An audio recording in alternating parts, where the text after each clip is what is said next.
The institute's culture of nurturing talent is also reflected in the accomplishments of its alumni, who include leaders in every sphere of life, such as education, entrepreneurship, industry, administrative services, journalism, literature, and sports. I am told that BIT has recently expanded beyond its traditional area, offering courses now in quantitative economics and data science, humanities and animation and multimedia.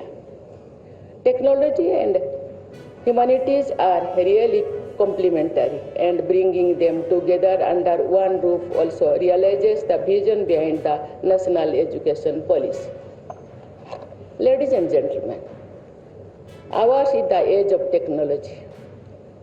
New advances in the field of information technology, for example, have changed the way we live.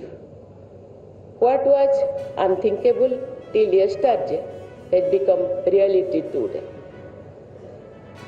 There are very few inventions that change the world around us the way mobile telephone has changed it. It is gladdening to note that these advances have become accessible for most people in the society. The gaps in digital access are getting reduced very fast. A downside of this trend has been an explosion in cyber crimes, but these are also being countered with a rise in awareness. The coming years are going to be even more dramatic, with far-reaching advances expected, particularly in artificial intelligence and machine learning.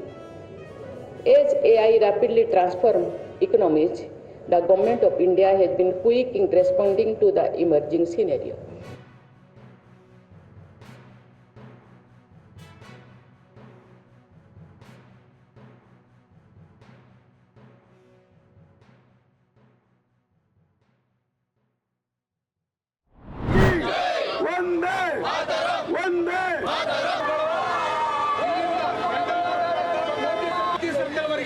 Candle March ಆಗುತ್ತೆ.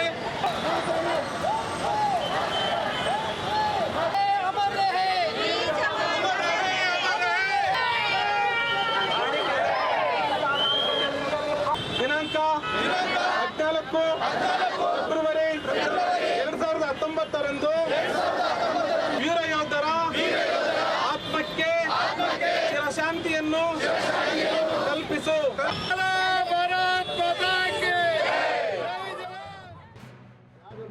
ನಾವು ಯಾವತ್ತೂ ಸ್ಮರಿಸೋಣ ಅವರಿಗೆ.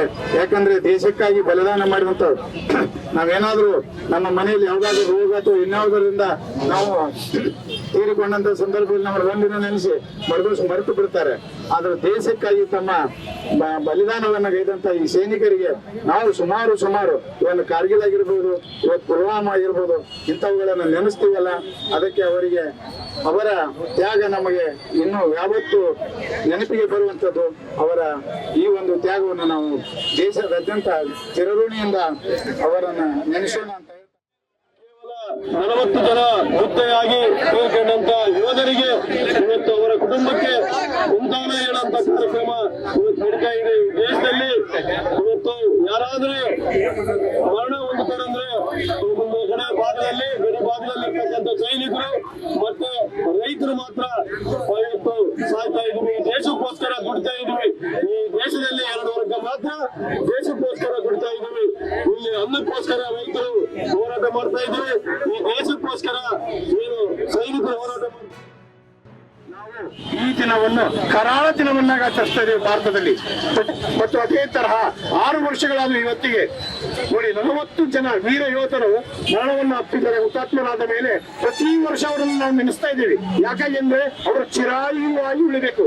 ಆ 40 ಜನ ಚಿರಾಯುವಾಗಿ ಉಳಿಬೇಕು ಅಂದ್ರೆ ಎಷ್ಟೇ ವರ್ಷಗಳಾದ್ರೂ ಅವರನ್ನ ಆಚರಣೆ ಮಾಡ್ತಕ್ಕ ಮುಖಾಂತರ ಅವರ ಜನ್ಮಕ್ಕೆ ಶಾಂತಿಯನ್ನು ಕಾಪಾಡಬೇಕೆಂಬ ಒಂದು ಉದ್ದೇಶಕ್ಕಾಗಿ ನಾವು ನಮ್ಮ ದೇಶದ ಮತ್ತು ಎಲ್ಲರ ಕಡೆಯಿಂದಲೂ ನಮ್ಮ ಸೇನೆಯ ಕಡೆಯಿಂದಲೂ ನಾವು ಫೆಬ್ರವರಿ 14 ನಾವು ಕರಾಳ ದಿನವನ್ನು ಆಚರಿಸ್ತಾ ಇದ್ದೇವೆ.